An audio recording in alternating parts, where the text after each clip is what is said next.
journeys are the same. No two journeys are the same.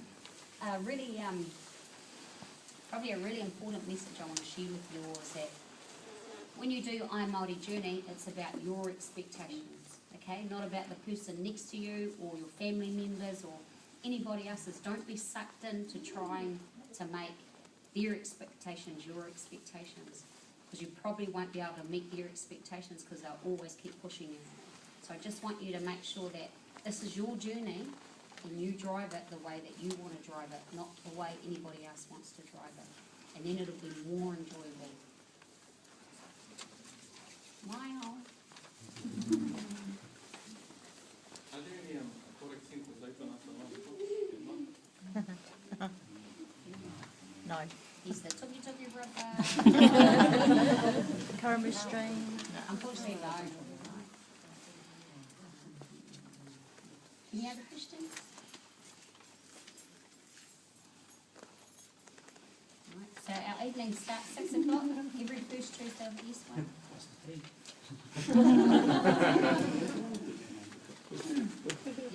Yeah. So if there's nothing else that anybody else wants to ask, there's a first spin class in the morning, 6 o'clock. If you're new, Wayne and I will show you how to just go through the motions. If you're not, you're going to get hammered, Tamati. But yeah, so it's a really friendly environment, our sessions. All the swim squad people, I went to have a nosy, a Jack Nohi, and it was awesome watching everybody just doing the do. That's basically what it was, just doing the do.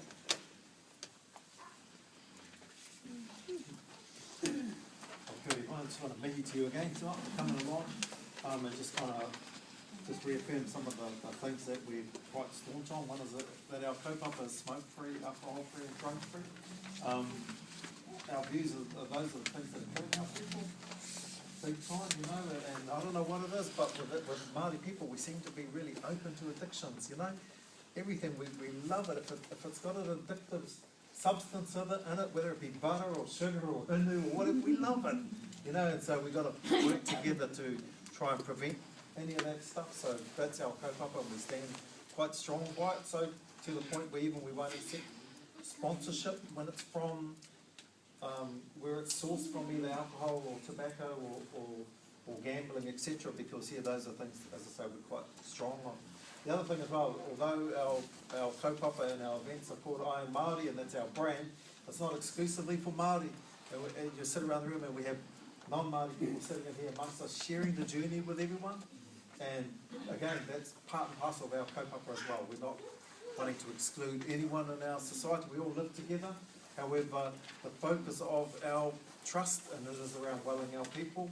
And if there are some non-Māori people that want to come along as well and get well and help us well our people, then that's pretty awesome as far as we're concerned. And we have some really, really cool non-Māori whānau that support us and over the years have developed a real affinity and almost like what we say, he ngākau Māori, a Māori heart in terms of being really supportive of the things that we're trying to achieve. Just here, one thing, one of the guys in the case study, when he first started his journey at the beginning of last year, he was 260 kgs. And over the course of his journey, he lost 90 kgs. At the time when he was at his heaviest, he couldn't work, he couldn't support his whānau, so obviously he was down, his hinengaro, his wairu, everything was at a low. At the point when he competed Ironmāori, and he only signed up to do the swim, because he thought that's all he could achieve. However, he lost 90 kgs over the course of the year. He was swimming like a fish, and his biggest regret is that he didn't sign up to do the whole thing. He was really, really cut up about it. He's now, at the end of the Ironmāori, got offered 3 jobs. He's now working in Adelaide in the mines. His whānau still here, but he's feeling really, really empowered and happy that he can now support his whānau.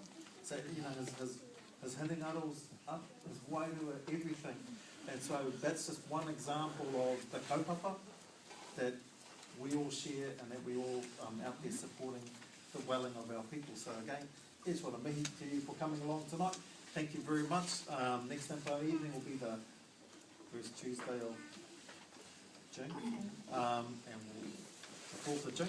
So we'll see you all there. If we don't see you at Sponge this week, or yoga, tomorrow, or the cycle on Saturday.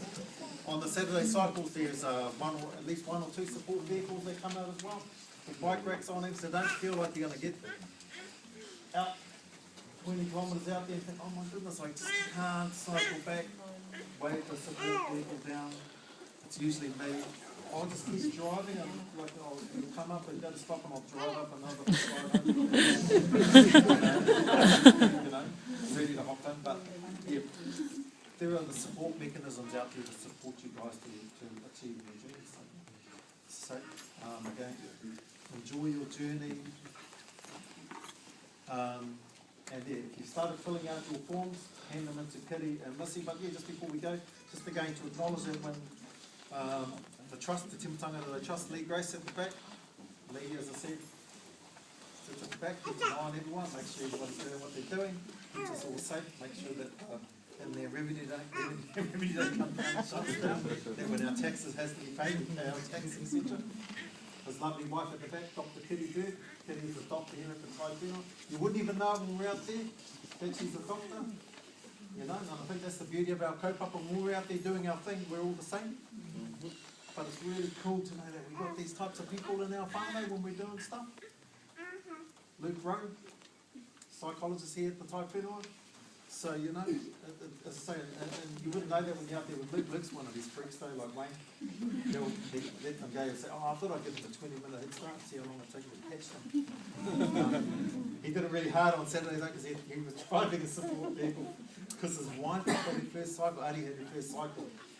And I said to him, oh look, let them needs to jump in the car with me, lift next week. And, oh sweet, that's all okay, thank you. So he's back on his bike next week. As I say, probably at this stage we're trying to stitch up our deals with our sponsors for this year. Unison has been reconfirmed. Unison are pretty awesome as our sponsor in terms of giving us, making sure we've got adequate power supply when we're over in Napier, and other support that they give us. Ngāti Karangi Iwi have confirmed sponsorship for us again this year, which is really cool. They've been on this journey with us since we started. And you know, it's really cool when you go.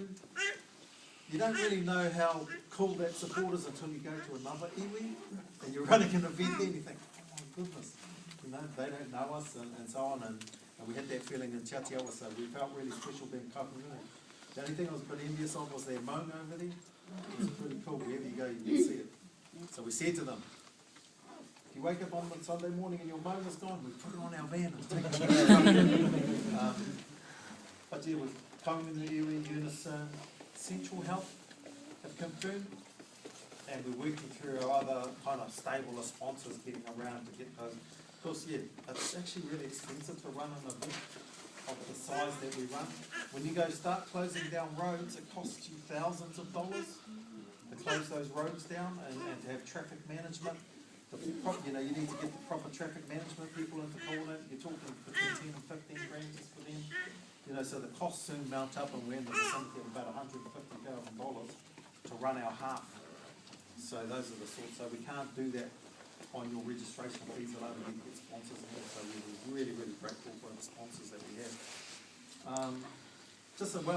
Part of our Ironmāori team that aren't here tonight, our two kuia, Auntie Dixie Reo and Auntie Urateau, they come with us wherever we go, keep us kind of safe, making sure we don't do things that we shouldn't be doing when we go to other towns. And they'll obviously be with us on our journey to the Gold Coast.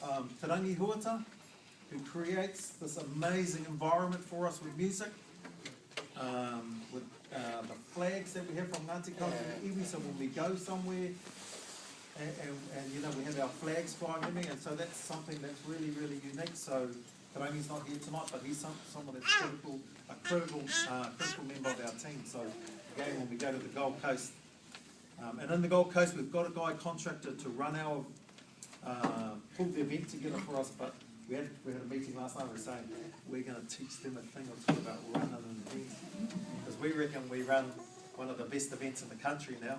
And people that do other events, the guy that came over and won our quarter Ironman last year, he was here in New Zealand for the World Champs.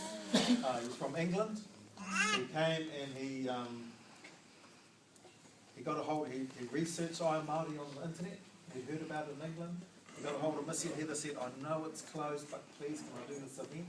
This was a couple of weeks before, so they actually signed up the week before the event, Heather? And he came in and won it. And he was like lightning. But he got up at the prize giving and spoke, and he just said, I do events all around the world. This is the best event I've ever done and participated in. Nowhere else can you go when you're competing against people and they're telling you, yeah, go, bro, awesome. You're going really well. He said, no one talks to each other. You're trying to psych each other out. Everyone hears, everyone's encouraging you, they're the other competitors. So he was going home and he said, I'm going back to England. I'm going to tell everyone in England, all my mates, you've got to get to New Zealand and do this Ironmāori event. So for us, it's quite empowering for us even when we hear that. So we know that we're doing something right. So so I think tonight, travel safely to your home, and we'll see you again in June. One thing, does Ironmāori gear available at the moment? It's going to be up on the website pretty soon, eh? Pretty soon. Yeah. It's kind of like Heather and Wayne get a whole lot of gear made up and then goes, it's like anything with Ironmāori on our whānau won it. So, but as soon as we'll be marketing it all on the website, so you'll see it all online. Any last questions before we close? Okay. Any like that?